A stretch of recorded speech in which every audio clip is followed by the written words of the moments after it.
Buenos días, feliz inicio de semana, feliz lunes.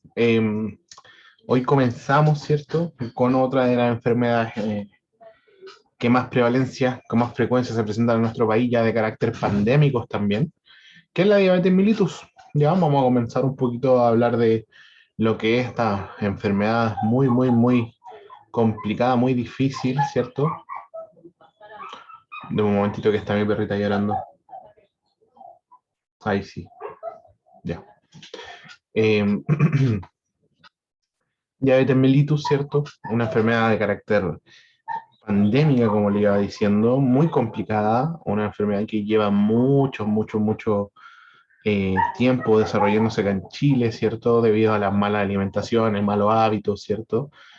Vamos a introducirnos un poquito en esto, vamos a ver qué otra patología nos podría derivar una diabetes mellitus, vamos a ver qué resultados va a tener en el pie esta diabetes mellitus, ¿cierto? Como tenemos que darle un punto de vista de carácter podológico a esta clase, que va a ser ya prácticamente cuando estemos terminando. Entonces vamos a comenzar, ¿cierto? Diabetes mellitus es un trastorno que se caracteriza por la hiperglicemia crónica debido a falta de secreción de insulina, falla en la acción de la insulina o ambas alteraciones, ¿ya? Entonces, la hiperglicemia sostenida en una persona se puede deber a una alteración en la acción de la insulina, que generalmente se acompaña de una secreción disminuida, que es la diabetes mellitus tipo 2, que es la más famosa, la más conocida y la más frecuente. Y después tenemos la falla en la secreción de insulina a nivel del páncreas. ¿Ya? Entonces vamos a pasar a describir tanto diabetes mellitus tipo 1, diabetes mellitus tipo 2 y diabetes gestacional, y también resistencia a la insulina. ¿Ya? Entonces, ¿cuáles son las complicaciones de la diabetes de forma más generalizada? Tenemos las complicaciones agudas y las complicaciones crónicas. En las complicaciones agudas vamos a tener las metabólicas e infecciosas, ¿ya? En las capacidades crónicas, en las complicaciones crónicas, perdón, vamos a tener las microvasculares y las macrovasculares, perdón, las cuales ambas, tanto agudas como crónicas, nos pueden producir discapacidad, disminución de la funcionalidad de las actividades de la vida diaria y también podrían provocarnos la muerte, si es que estas no son compensadas. Acá tenemos una importancia del problema. Ya la diabetes mellitus ha alcanzado proporciones epidémicas, ya afectando al 5,1% de los individuos de 20 a 79 años, un rango bastante amplio, ya siendo la diabetes del tipo 2, ¿cierto? La responsable del 90% de los casos y es la que más se presenta, ya que es más metabólica.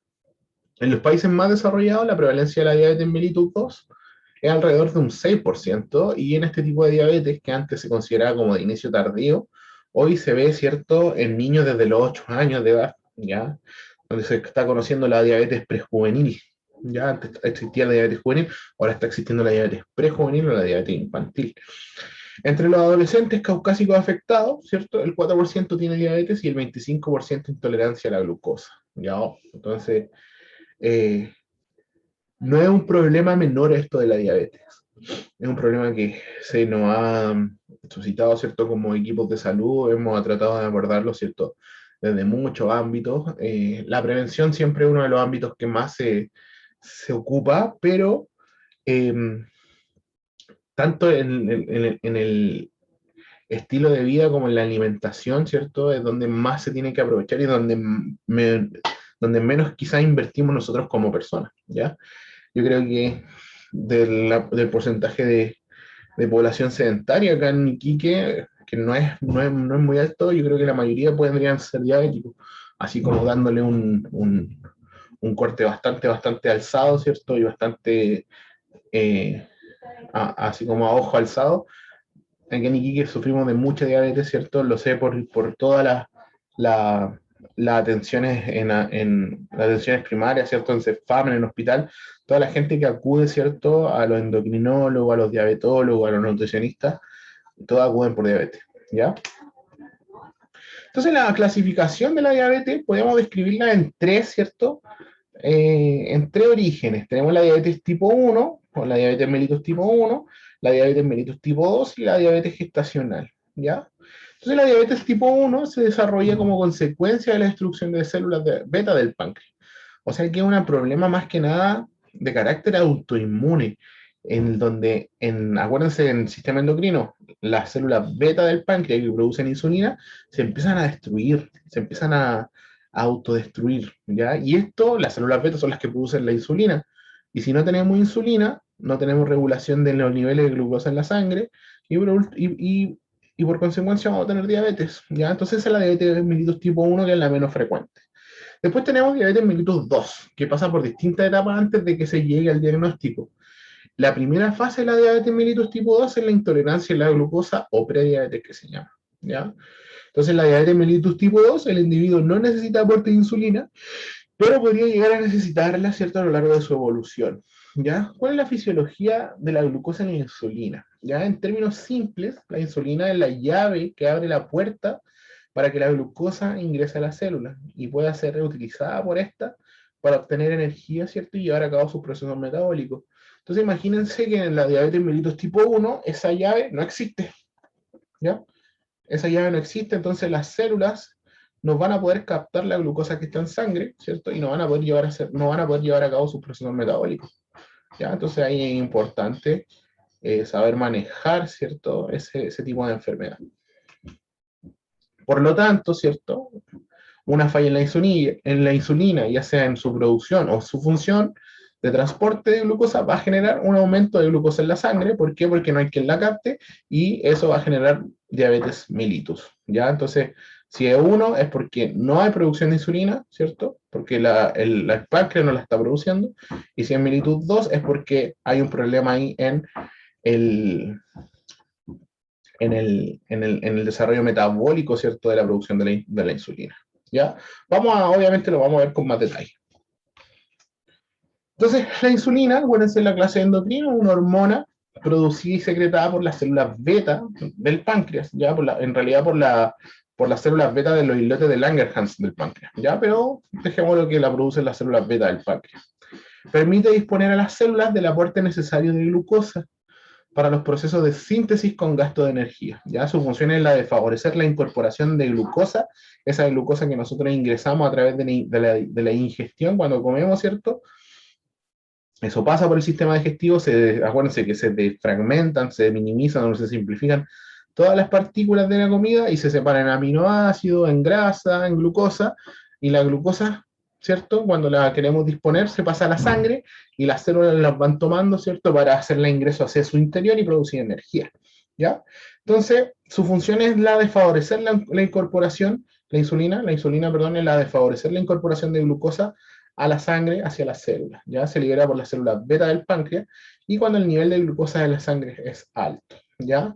Entonces, el nivel de glucosa en la sangre es alto, las células de nuestro organismo que necesitan glucosa las captan y la llevan a sus células, ¿ya? El glucagón, al contrario, actúa como cuando el nivel de glucosa disminuye, entonces, entonces va a ser el glucagón liberado a la sangre y en respuesta a esto, el hígado, que es un almacenador también de glucosa, va a liberar glucosa, ¿cierto?, a la sangre para que pueda ser reabastecida esta sangre a sus células, ¿ya? Entonces, la síntesis de insulina, la insulina se sintetiza en las células beta del páncreas y se libera bajo la influencia de varios estímulos, entre ellos la ingesta de proteínas y carbohidratos, ¿ya? Y su paso a la sangre a partir de los alimentos digeridos, ¿ya? Muchos carbohidratos producen glucosa, aumentando sus niveles en el plasma sanguíneo y estimulando de inmediato la liberación de insulina en el sistema de circulación porta, ¿ya? ¿Cómo se transporta la glucosa? En las células diana principalmente, en el hígado, músculo y tejido adiposo se inicia una transducción de señales cuyo efecto es el incremento en la captación de glucosa y su posterior almacenamiento, evitando así un ascenso excesivo de la glucemia después de la ingesta. Con la reducción de la concentración circulante de glucosa, se degrada la insulina secretada, finalizando así la respuesta unas 2 o 3 horas después de la ingesta de comida, ¿ya? Diabetes mellitus, ¿ya? Acuérdense, diabetes mellitus, exceso de azúcar en la sangre, donde este exceso puede ser por un déficit en la secreción o acción de la insulina. ¿Ya? El 50% de los pacientes con diabetes tipo 2 tienen complicaciones, ¿cierto?, en el momento del diagnóstico, ¿ya? ¿Cuáles son sus complicaciones? Son retinopatías diabéticas, ¿cierto?, problemas oculares, nefropatías diabéticas, problemas en los riñones, neuropatías diabéticas, problemas nerviosos, ¿cierto?, a las zonas más periféricas de nuestro cuerpo, en este segmento correspondería a nuestros pies, vasculopatías periféricas, enfermedades coronarias, insuficiencias cardíacas congestivas, va a haber también un incremento, ¿cierto?, de enfermedades de carácter cardiovascular, ¿cierto? Entonces, todo eso nos afecta a la diabetes, es bastante. Entonces, de nuevo, ¿cierto? Acuérdense que hay dos tipos de diabetes. Diabetes mellitus tipo 1, que es producida por una falla autoinmune en la producción de insulina en el páncreas, ¿ya? El páncreas, ¿cierto? De forma autoinmune destruye sus células beta que producen insulina, por lo tanto no nos produce insulina. Y la diabetes mellitus tipo 2 es producida por una alteración en la función de la insulina, de ingresar la glucosa a la célula. Entonces acá en este dibujo tenemos tres contextos. Un contexto normal, donde tenemos, ¿cierto?, acá un páncreas, en donde genera insulina, ¿cierto? Esta insulina es captada por la célula, acá con su insulina receptor. Acuérdense que la insulina lleva glucosa y permite que la glucosa ingrese a la célula. En el tipo 1, ¿qué va a pasar? La glucosa en sangre, ¿cierto? Perdón, el páncreas no puede generar insulina. Entonces, ¿qué pasa con la glucosa? La glucosa no entra, ¿ya? No va a poder entrar. ¿Qué pasa en el tipo 2? El páncreas está bien, genera insulina, transporta glucosa, pero hay un problema en la recepción de la insulina, ¿ya? La célula falla respondiendo a la acción de la insulina, entonces no permite el acceso de glucosa a la célula, por lo tanto los niveles de glucosa en sangre van a aumentar, ¿ya? Entonces esos son los tres tipos, o sea, los dos tipos, diabetes tipo 1 y diabetes mellitus tipo 2. Entonces, en la diabetes mellitus tipo 1, una enfermedad, como ya les dije, de carácter más autoinmune y metabólica, que caracteriza por una destrucción selectiva de las células beta del páncreas, causando una deficiencia absoluta de insulina, ¿ya? Entonces se destruyen las células que producen la insulina y no nos permite producir insulina. La diabetes tipo 1, también llamada diabetes juvenil, porque se diagnostica, ¿cierto?, en un ámbito, en un contexto más juvenil, o también conocida como la insulino dependiente. Se diferencia de la diabetes mellitus tipo 2 porque es un tipo de diabetes caracterizada por diagnosticarse, ¿cierto?, en una etapa muy temprana de la vida, generalmente antes de los 25 o 30 años, ¿ya? Solo uno de cada 20 personas diabéticas tiene este tipo de diabetes de tipo 1, ¿ya? Y se caracteriza por una deficiencia total de insulina. La persona requiere administración de insulina desde que se diagnostica. Y la administración de insulina en estos pacientes es esencial, ya que el páncreas no va a poder producir insulina. ¿Por qué? Porque sus células beta se empiezan a autodestruir, ¿ya? Después tenemos el diabetes mellitus de tipo 2, que es un trastorno metabólico que se caracteriza por la hiperglucemia, tener muy altos los niveles de azúcar en sangre. Va a ser causado por la resistencia a la insulina, ¿cierto? Y por la falta relativa de insulina. Entonces, ¿qué es la resistencia a la insulina? Ya es un fenómeno fisiopatológico en el cual, para una concentración dada de insulina, no se logra una reducción adecuada de los niveles de glucemia. Debido a su relación con la obesidad, por definición, todo eso debería tener resistencia a la insulina, salvo que sea, entre comillas, metabólicamente sano, ¿ya? Y esto puede suceder cuando, por ejemplo, una persona que tiene un índice de obesidad, pero en respuesta a esto, esta persona se alimenta bien, tiene un nivel de actividad física eh, marcado, ¿cierto? En lo cual sus índices metabólicos, ¿cierto?, van a estar nivelados, ¿ya? Pero esto es un proceso que puede ser muy inestable. ¿Por qué? Porque en el momento que la persona deje, ¿cierto?, de realizar estas actividades, ¿cierto?, podría presentar potencialmente resistencia a la insulina, ¿ya? Entonces la resistencia a la insulina o la insulinoresistencia, que es exactamente lo mismo, es la condición en la cual los tejidos presentan, ¿cierto?, una respuesta disminuida para disponer de glucosa circulante ante la acción de la insulina, ¿ya? Y ahí que está afectado al hígado, al músculo esquelético, tejido adiposo y el cerebro, ¿ya? Entonces en un metabolismo normal, ¿cierto?, tenemos muchas células de esta, perdón, tenemos muchas hormonas de insulina que nos transportan, ¿cierto? Glucosa, esta glucosa, ¿cierto?, va a ser transportada por la insulina a la célula que tiene un receptor específico y la va a ingresar, ¿cierto?, a la célula, lo que va a disminuir, ¿cierto?, la cantidad de azúcar en sangre, ¿ya? En la resistencia insulínica, perdón, ¿cierto?, vamos a tener bastante insulina, mucha más que en un metabolismo normal, nos va a transportar, por ende, mucha glucosa, pero ¿qué va a pasar? A nivel celular, estos transportadores, ¿cierto? No van a corresponderse con su receptor, lo que nos va a generar, ¿cierto? Un nivel de glucosa bajo en célula, pero un nivel de glucosa muy alto, ¿cierto? En sangre, lo que nos va a producir la resistencia insulínica eh, primaria, ¿ya? Lo que va a ser así como prediabetes. Esta alteración, en conjunto con la deficiencia de producción de insulina por el páncreas, puede producir después de algún tiempo el desarrollo de una diabetes mellitus tipo 2, ¿ya? Entonces, ¿cuál es la relación entre la resistencia a la insulina y la diabetes mellitus tipo 2? Va a promover, ¿cierto?, la producción de glucosa por el hígado, ¿ya? ¿Qué nos dice esto? Entonces, no estamos produciendo insulina, ¿cierto?, por el páncreas. El páncreas la está tratando de transportar, ¿cierto?, a la célula mediante la sangre, pero hay un problema en la célula, ¿cierto? Uno de estos problemas es que ya hizo uso, ¿cierto?, de mucha glucosa y no permite ingresar más, ¿cierto? Y esto tiene que ver más que nada con las cantidades de glucosa o azúcares que consumimos. Entonces ya hizo ingreso, entonces esos receptores de insulina y glucosa se bloquean, no los necesitamos más, entonces hasta ahí nomás. ¿Qué pasa? Los niveles finalmente de celulares quedan bajos. ¿Por qué? Porque se detectó mucha insulina. Como hay niveles bajos celulares, ¿cierto? De glucosa, ¿qué hace el hígado? Produce una respuesta, y esta respuesta es producir más glucosa, ¿cierto? Lo que al final no va a ser recepcionada por las células, y lo que finalmente nos va a llevar a subir el nivel de glucosa en sangre. Esta glucosa, ¿cierto? Va a subir, pero exponencialmente el nivel de azúcar en sangre. En el hígado también se va a acumular más grasa y va a aumentar la cantidad de lipoproteínas de baja densidad circulante. Va a aumentar la grasa en el tejido adiposo periférico, ¿cierto? Cuya capacidad de almacenaje está disminuida y que nos va a presentar la famosa, ¿cierto?, acumulación de grasa visceral, que es muy peligrosa, ¿ya? ¿Qué pasa con esto? La acumulación de grasa visceral nos va a dar una indicación de que estamos presentando un estado prediabético, ¿ya? Se nos va a acumular grasa en las vísceras donde no debería acumularse grasa, ¿cierto? Y eso es muy peligroso.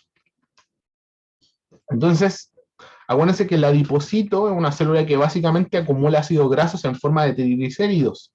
Su capacidad de almacenamiento se va a ver limitada por su tamaño, ¿cierto? Y al alcanzar 8 veces el mismo, no puede seguir almacenándose, generando migración de estos a órganos que en condiciones normales no lo hacen, ¿ya? Como son el músculo esquelético y el hígado, ¿ya? Entonces vamos a tener grasa visceral acumulada en vísceras que no deberían tenerlo y también en el músculo esquelético, ¿ya? El músculo esquelético va a ser el principal órgano blanco, ¿cierto?, de la insulina. Ahí se va a depositar aproximadamente el 80% de la glucosa circulante.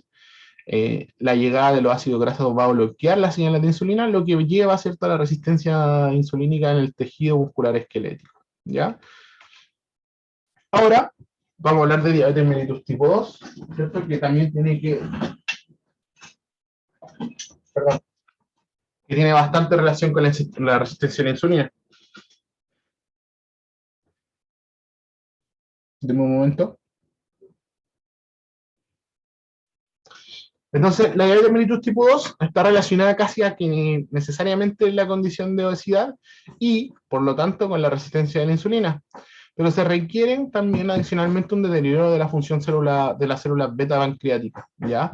Para vencer la resistencia a la insulina, las células beta inician un proceso que termina en el aumento de la masa celular, produciendo mayor cantidad de insulina, y esto lo vamos a llamar hiperinsulinismo, que inicialmente logra compensar la resistencia a la insulina y mantener los niveles de glucemia normales.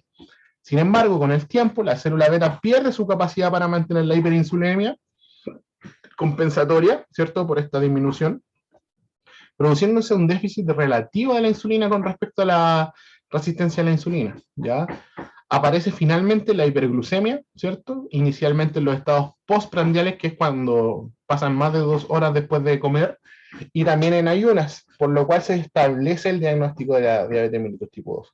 Entonces, cuando presentamos un nivel elevado de glucemia en sangre, en ayunas, ¿cierto?, y postprandial, es cuando se nos puede diagnosticar diabetes mellitus tipo 2. La hiperglucemia crónica define la diabetes tipo 2, ¿ya? Que es la condición que trae como consecuencia daño a nivel microvascular, Vamos a tener retinopatías, nefropatías y neuropatías y también daño a nivel macrovascular, ¿ya? La diabetes se asocia a una reducción en la expectativa de vida, ¿cierto? Aumento del riesgo de complicaciones y de eventos mórbidos relacionados con las complicaciones crónicas y disminución en la calidad de vida, ¿ya? Entonces, ¿cuáles son las complicaciones en la diabetes mellitus? Tenemos las microvasculares y las macrovasculares. Las microvasculares vamos a estar teniendo alteraciones a nivel de los ojos, ¿cierto? De riñón, ¿cierto? Y también neuropáticos, donde los ojos, los niveles altos de glucosa en sangre y presión arterial alta van a dañar nuestros vasos sanguíneos causando retinopatías, cataratas y glaucoma, bastante clásicas. En el riñón, ¿cierto? La presión arterial, perdón, puede dañar los pequeños vasos sanguíneos y va a representar una sobrecarga de trabajo para el riñón, lo que resulta en una nefropatía y esto lo agrava la diabetes. Y la neuropatía, ¿cierto? Que ya la conocemos, la hiperglucemia va a dañar los nervios del sistema nervioso periférico, lo que va a resultar en dolor, ¿cierto? Las heridas en los pies pueden ser indetectables porque se dañan, ¿cierto? De tal forma en que no empezamos a sentir los estímulos dolorosos, ¿cierto? Lo que nos puede producir finalmente gangrena, ¿ya? Después tenemos las complicaciones macrovasculares que en el cerebro va a aumentar el riesgo de accidentes cardiovasculares, enfermedades cerebrovasculares, incluyendo los ataques isquémicos transitorios, ¿cierto? Y los deterioros cognitivos. En el corazón, la presión arterial alta y la resistencia a la insulina aumentan el riesgo de una enfermedad coronaria. Acuérdense, las enfermedades coronarias son las que afectan, ¿cierto?, la irrigación del mismo corazón. Y en las extremidades, ¿cierto?, la enfermedad vascular periférica va a provocar estrechamiento de los vasos sanguíneos, lo que va a ocasionar, ¿cierto?, disminución en el flujo sanguíneo en las piernas. Las heridas de los pies van a empezar a cicatrizar más lento, lo que puede contribuir a desarrollar gangrenas, pie diabéticos, úlceras diabéticas, pie de Charcot y así. Entonces, la diabetes mellitus provoca un deterioro del sistema vascular, la principal causa de morbilidad y mortalidad de los pacientes que la presentan, ¿cierto? Este deterioro vascular engloba la alteración de los lechos capilares, causante de las complicaciones microvasculares, ¿ya? Las principales manifestaciones de las alteraciones microvasculares relacionadas con la diabetes mellitus son la retinopatía diabética, la nefropatía diabética y la neuropatía diabética.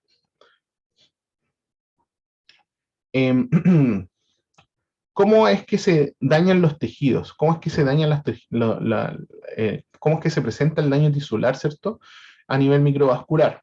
Hay una acumulación de moléculas producidas en exceso en situaciones de hiperglucemia mantenida, como el sorbitol, ¿ya? Y como los productos glucosilados, que son productos que después de un tiempo se vuelven muy tóxicos. Va a generar esto una isquemia que no va a generar, ¿cierto?, una reposición del flujo sanguíneo y como una respuesta reactiva, ¿cierto?, se van a formar nuevos vasos sanguíneos que tienen una permeabilidad aumentada, lo que va a favorecer la exudación y el desarrollo de fibrosis. Nos van a generar reales placas, ¿cierto?, en los tejidos que no nos van a permitir un adecuado funcionamiento de esto. ¿Ya? En este caso pasa la retinopatía diabética, ya que es la complicación microvascular más frecuente. Se distinguen dos formas de retinopatía, la no proliferativa y la proliferativa. En la no proliferativa van a haber microneurismas, ¿cierto? Hemorragias intrarretinianas, exudados duros, manchas algodonosas, anomalías microvasculares intrarretinianas, ¿cierto? Y algunos arrosanamientos, ¿cierto?, de las vénulas, ¿ya? Y en las proliferativas se va a caracterizar por la presencia de nuevos vasos y la proliferación del tejido fibroso que sirve de soporte, ¿ya? En la nefropatía, ¿cierto? Va a ser un trastorno de patología del riñón, ¿cierto? Que incluye procesos inflamatorios, degenerativos, escleróticos, relacionados a hiperglucemia persistente, asociados a otros factores. Por ejemplo, si le sumáramos algún tipo de hipertensión o algún tipo de dislipidemia, ¿cierto? Que vamos a ver dislipidemia en la próxima clase. Y si a eso le sumamos, ¿cierto?, una predisposición genética y una historia clínica familiar de diabetes y hipertensión, es muy probable que presentemos una nefropatía diabética, ¿ya? Que es una de las principales causas, la nefropatía, ¿cierto?, de la insuficiencia renal crónica. Después, ¿cierto?, y más clásico y más atingente a nosotros, vamos a ver las neuropatías diabéticas, que es un grupo heterogéneo de alteraciones del sistema nervioso periférico que pueden expresarse en cualquier locación corporal con alteraciones sensitivas, motoras, autonómicas o todas juntas, ¿ya? Puede tener una distribución de polineuropatía o de mononeuropatía, que puede ser, por ejemplo, en un brazo, en una mano, o en un brazo y una mano, o puede ser en un brazo, en una mano y en un pie, o puede ser en un brazo y una mano y en los dos pies. Ya se pueden presentar de muchas formas. Las formas más frecuentes son la polineuropatía sensitivo-motora, ya crónica distal, que va a afectar generalmente a los pies. La afectación sensitiva tiene síntomas deficitarios, perdón, como la pérdida de la sensación protectora, lo que nos va a decir de que nuestra función sensitiva con respecto al dolor se nos va a perder, lo que nos va a aumentar el riesgo de desarrollar lesiones en los pies sin que nos demos cuenta. Además va a ser muy frecuente, ¿cierto?, la presencia de disestesias o dolor de predominio nocturno y que en ocasiones puede resultar muy discapacitante, ¿ya? Van a pasar noches muy, muy, muy malas, ¿ya? Y acá, ¿cierto? Estamos viendo un dibujo en donde básicamente, ¿qué es lo que pasa, ¿cierto? Los vasos nerviosos, los vasos sanguíneos, perdón, de los nervios se empiezan a alterar y también se los va a empezar a dañar el nervio, ¿ya? La conductividad del nervio va a estar alterada, ¿ya? Lo que nos va a provocar la famosa neuropatía. Vamos a hablar ahora de las complicaciones macrovasculares, ¿cierto? Que son las más graves, porque podrían potencialmente llegar a provocarnos mortandad o muerte. Entonces, ¿qué es lo que pasa? Hay aceleración del proceso aterotrombótico, hay una enfermedad isquémica del corazón, vamos a encontrarnos con ataques cerebrales, vamos a encontrarnos con enfermedades vasculares periféricas.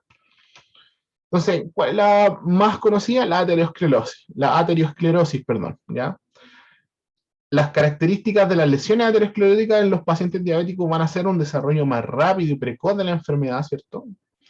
Va a haber una afección más generalizada y grave, ¿cierto? Va a haber una mayor frecuencia de placas inestables, y les voy a explicar en un momento lo que son estas placas inestables, ¿cierto? Y va a haber una mayor presencia de isquemia, necrosis silente o con menor expresividad clínica. Entonces, ¿qué pasa? ¿Se acuerdan cuando en circulatorio estábamos viendo la disminución, ¿cierto?, del calibre de la arteria? Bueno, pasa por esto. Esta es la arteria, ¿cierto? Se empieza a generar una placa, ¿cierto?, por el interior de la arteria, ¿ya? Esta placa no es una placa muscular ni nada parecido. Es una placa que crece, ¿cierto? Que tiene mucho tejido fibrinoso, ¿cierto? Mucho tejido, llamémoslo, más rígido, ¿cierto? Donde esta placa crece, crece, crece, y al crecer se nos va a disminuir la cantidad del lumen, ¿cierto? De luz de este tubo, lo que nos va a también permitir pasar mucha menos sangre.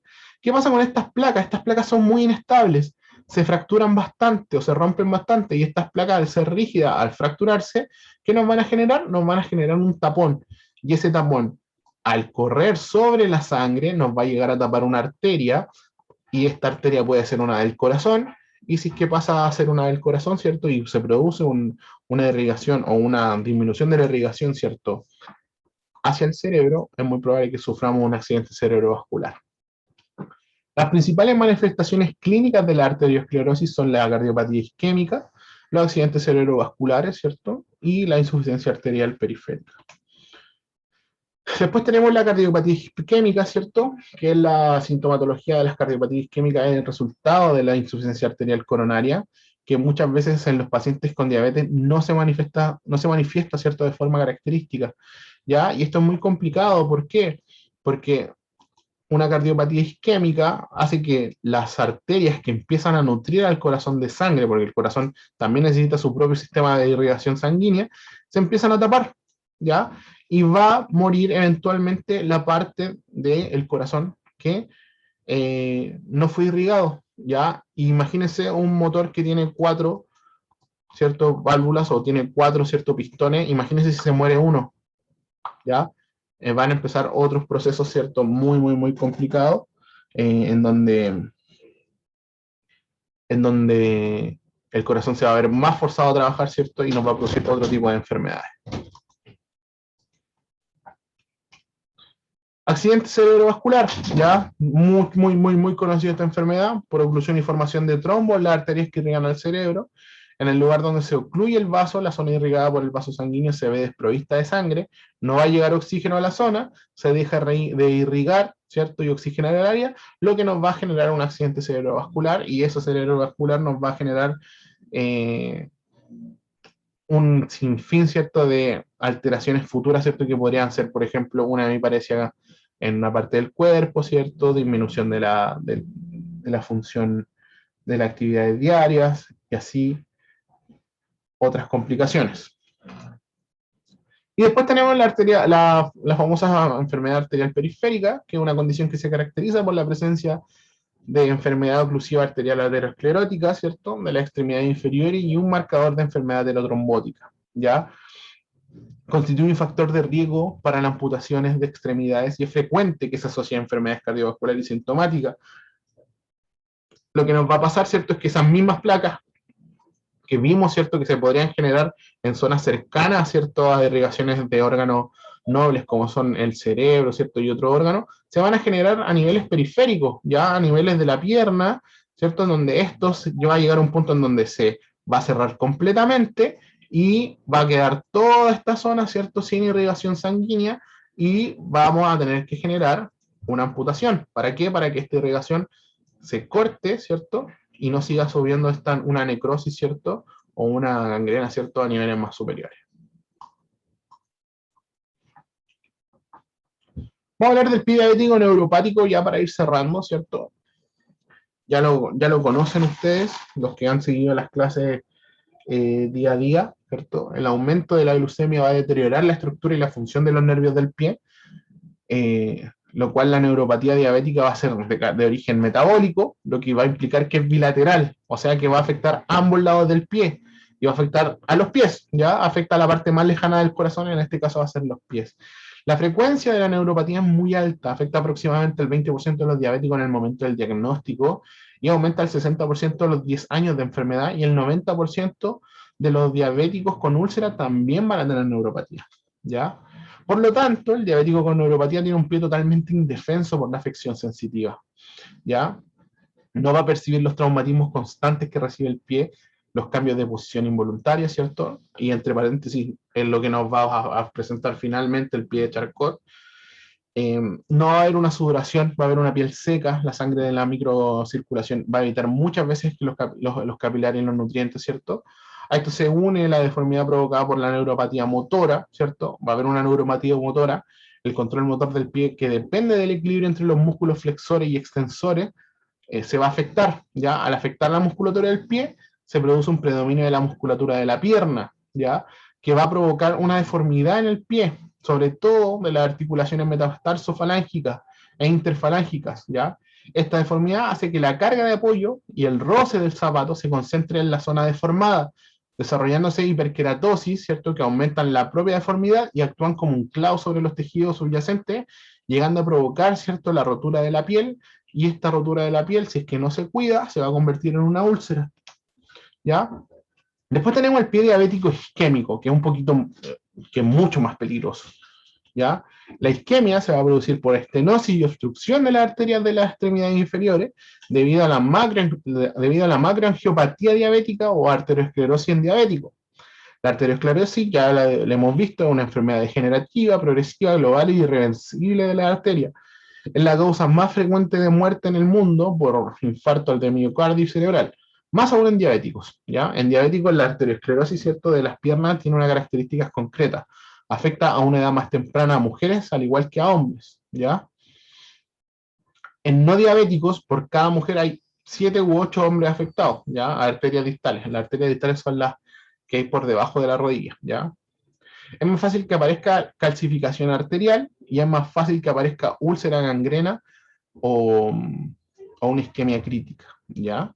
La disminución del aporte de oxígeno, que es la isquemia, producirá, ¿cierto?, la muerte celular, que es la necrosis, van a haber apariciones de úlcera, y una vez aparecida la isquemia lo que va a ser facilitar la progresión y va a complicar aún más su curación, ¿ya? Entonces acá tenemos dos tipos de diabéticos, uno neuropático y uno isquémico, ¿ya? Entonces acá ustedes díganme cuál, ¿cierto?, es el más complicado, ¿cierto?, solamente por vista. Este pie diabético no tiene complicaciones isquémicas. ¿Qué quiere decir eso? Tiene complicaciones solamente de carácter nervioso sensitivo. Todo el sistema sanguíneo sigue funcionando, ¿ya? Acá podemos tener las dos, podemos tener la neuropática, ¿cierto? Sensibilidad a los nervios, pero a nivel isquémico, a nivel sanguíneo, la sangre que está llegando acá es insuficiente o es nula. ¿Qué es lo que pasa? Esto no se me va a curar jamás, no lo voy a recuperar jamás. Entonces, ¿cuál va a ser la única solución para que esta gangrena que está acá no me afecte a todo el pie? Va a ser cortar estos dos dedos. Ya, esa va a ser la única solución. De ahí, ¿cierto? Es tan importante que exista un buen trabajo en conjunto con el equipo profesional de salud, entre podólogos, entre enfermeros, ¿cierto? Entre kinesiólogos, entre terapeutas ocupacionales, entre médicos, fisiatras, ¿cierto? Y ortopedistas. Entonces, esto de la diabetes afecta a todo el organismo, ¿ya? Acá hay una pequeña tabla, ¿cierto? En donde vamos a encontrar dos tipos de pie, ¿cierto? El pie neuropático y el pie isquémico, en donde tenemos cierto insensibilidad en el neuropático, ausencia de dolor, parestesias, calambre, predominio nocturno, una piel caliente y voluminosa. Ahí van a haber pulsos presentes, van a haber reflejos ausentes, ¿cierto? Pie de charcot, dedo en garra y en martillo van a ser una de las complicaciones, y la afectación plantar y rara vez dorsal del pie, ¿ya? En el pie isquémico vamos a encontrar una claudicación, ¿cierto? Una alteración a la marcha. Va a haber dolor en reposo, va a haber un pie bastante frío, un pie bastante atrófico, ¿cierto? Los pulsos van a estar ausentes, van a haber reflejos normales, va a haber hiperestesia, ¿cierto? Va a haber una coloración azulada y un poco morada, ¿cierto? De los dedos, y una complicación más crítica va a ser la gangrena acral, ¿ya? Entonces, como resumen, ya, y para ir terminando, la diabetes mellitus es una enfermedad que nos podría afectar de forma global nuestro organismo, ¿ya? El corazón, el sistema nervioso, los riñones, la vista, la arteria y nuestro pie, ¿ya?